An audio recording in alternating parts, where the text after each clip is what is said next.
All right, so kicking off with the high level timeline.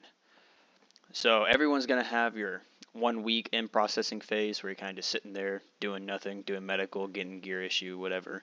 Not doing any PT because you can't PT until you're medically qualified. Otherwise, it's a liability issue for the Marines.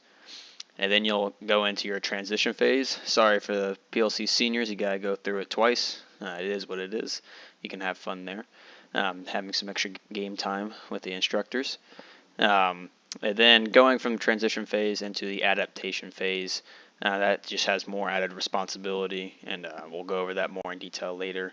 And then going into the decision-making phase, which is kind of like your more hands-off.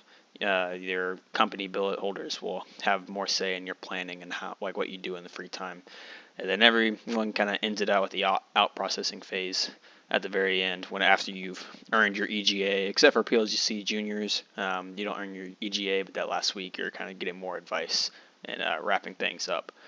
And so you can see the difference between the 6 weeks, like the PLC seniors, and the combined. For seniors, you just have the transition phase and go straight into the decision-making phase. You don't have an adaptation phase. What candidates love, and you'll always be kind of chastised about how you filthy rotten candidates only want to know about Chow and Liberty. But Liberty should start at the end of week 3. You will have it typically every weekend through graduation, and it can be technically taken away. It's a privilege, not a right. And then you have the on-base versus off-base libo, which is short for Liberty.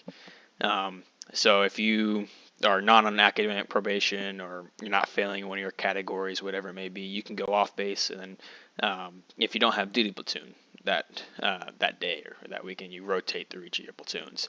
So that's kind of like a lowdown on Liberty. We won't go any more detail into that.